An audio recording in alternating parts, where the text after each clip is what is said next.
Hold on to your butts. This is the dumbest episode of Strange New Worlds, and I sat through the Klingon boy band.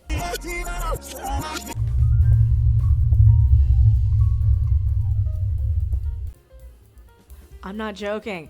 Between the musical theater Star Trek and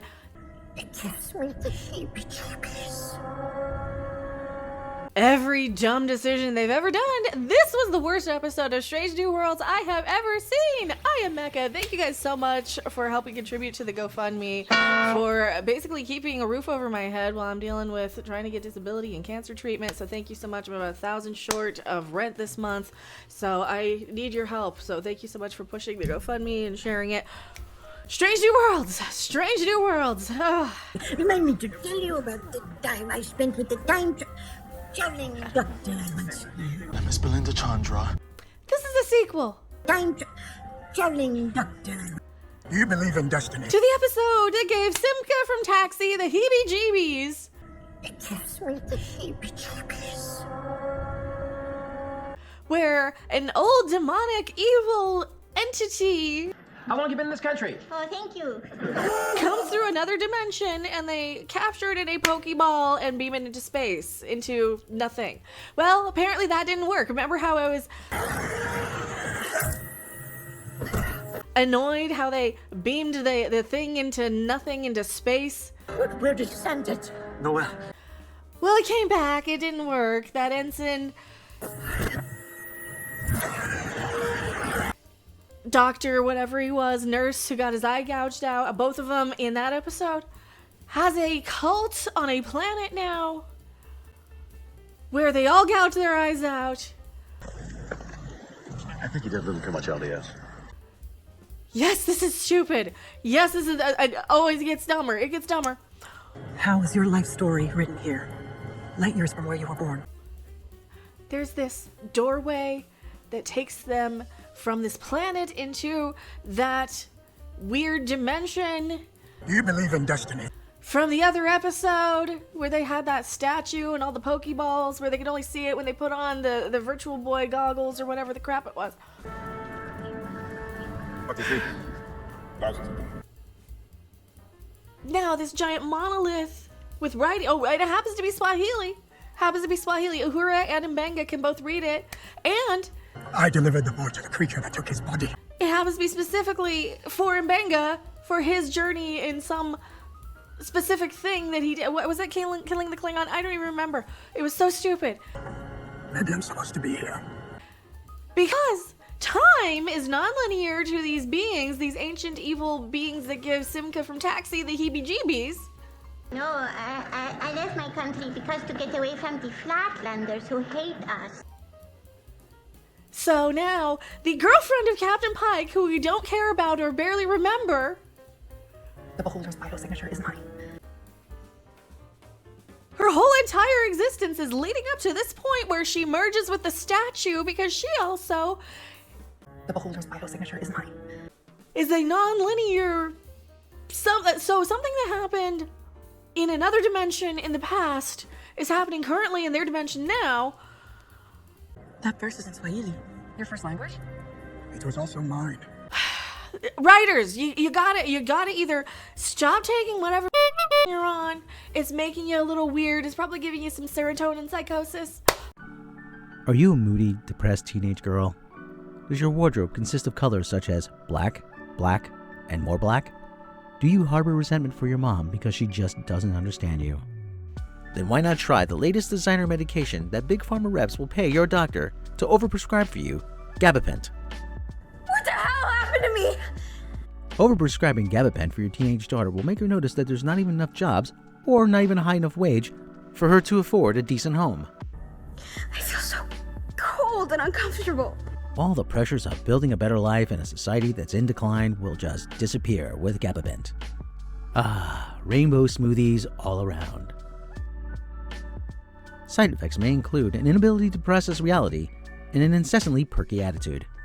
Right to the point where you annoy everyone. Gabapent from Glaxtor Pharmaceuticals, making the drugs that keep you sick and make you sicker. Or stop tripping balls. Stop your shrooms. Stop your trips to the dispensary. You guys are nuts, and it shows in your writing, okay? The beholder's vital signature is mine. It gives me the heebie-jeebies. Broadway and the Statue of Liberty and the apartment of a lonely, lonely man. Stop. Just stop. Writers of Star Trek, you guys are out of your minds. This doesn't even make sense to recap in a reaction review recap. Bacon's burning. Hold on.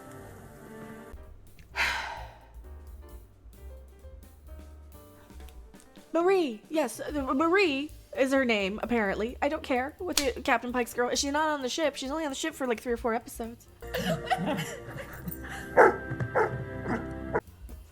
And I thought Let's Fly was dumb. Let's fly. There is a cool thing. There is a cool thing that happens. One cool thing does not forgive the rest of the episode being so stupid. So the cool thing, sort of, but they do it in a stupid way. Oh, they do it in a stupid way. Come on, here. They need to open up this door that only opens by DNA for Captain Pike's girlfriend or Dr. Mbenga. What are the other? So they have to force it open by using this power of the starships by directing the phaser banks on the ship. Fire. But they need 2 of them, so it's not going to blow up the thing, and they need it precise. So they need 2 people to fire at this target at the exact same time. That's kind of Star Trek-y. I liked that part. Except they go and ruin it! Why? How would they ruin? Okay. My mind to your mind. My thoughts to your thoughts. Anything else. You could have synced the computers to rig this at the exact same moment. That's my point. They could have connected the computer controls together. What is their option here? What is their option? As will ever be. Lieutenant Spock. We are both ready. Remember how I said they're just using any excuses they can to get these other actors in because, well, we might as well use them every episode because why? They can just pay them for another episode as a guest star. Why not? Why not bring in these actors? Because that's what they're going to do. They're just going to have a Kirk spinoff series anyway because guess what? We're used to him now. We are both ready. We're used to him. They bring back Kirk and the Farragut again, which is kind of cool. They need the Enterprise and the Farragut to line up. You got a nice shot of the ships syncing up to where they fire at the same time. They do it in the stupidest way possible, though. Instead of rigging the computers to go off at the same time as Spock literally pushes the button, no, guess what they do? They use that as an excuse to mind meld Kirk and Spock. Because, no, they don't care about canon. They don't care about the first mind meld. They don't care about the first this or the first that. They only care about, oh, what have we seen in Star Trek? How do we make it Star Trek? How do we bring back this actor?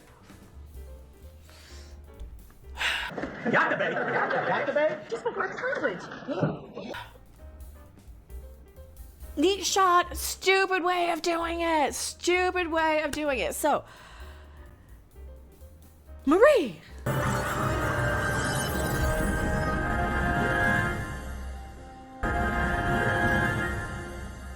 This lady that we don't care about. While she's fighting, remember the guy who got his eyes gouged out? The nurse from the dumb episode where they caught the demonic entity in the Pokeball?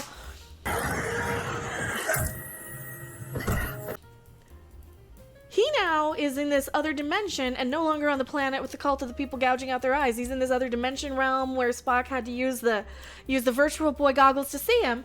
They beam Pike and his girlfriend into this other dimension realm to go and fight this nurse who is now all 100% demonic thing. So now because Marie has had a mind meld infused with Illyrian blood, had whatever other weird treatments that she's had, now she's a hybrid of like 4 alien species. And because now time is non-corporeal, for some reason she could just open up an imaginary nexus inside of her head where she lives an entire life. It stops the entire episode to live this entire life where her and Pike have this little cabin somewhere where he comes back from and is with her, and it leads up to that moment where he's going to be in the chair. And it doesn't happen in this, and you're like, what the crap's happening? They have a kid, they have a dog. They live until they're very, very old, until she's like, yeah, this the whole thing is so I can be old and dead and die, and she's an old woman. And then we're back to this other dimension where she's fighting this nurse. And she says, my whole life has been leading up to this moment. And she turns into the statue. She infuses with the nurse to go and become the super important interdimensional statue beacon, whatever the crap you want to call it. This episode was so stupid. Oh my god. I have sat through some dumb filler episodes of Star Trek before. I really have. The problem with it now is that they throw so much crap. It is almost as bad as Lower Decks, where they just go reference. How to decorate the captain's yacht. Changing is not real. The Dominion War didn't happen. Titan is also within range. Boimler. With stupid stuff. Oh, and then she, Simca from Taxi, Hero Kane, randomly drops a reference linking this to Doctor Who. Oh, I was with a time-traveling doctor once. La la la la la. Time-traveling doctor. I'm sure you were. We don't care. What does that have to do with the plot? Spiders. What does that have to do with it? It doesn't. Other than, yeah, they use Simca and Scotty to figure out that they need to localize a blast from the two phasers from the two ships. That is kind of Star Trek-y. This has moments of things where I'm like, oh, I kind of liked it. 1/4 impulse power. And then it immediately gets stupid by her turning into the statue.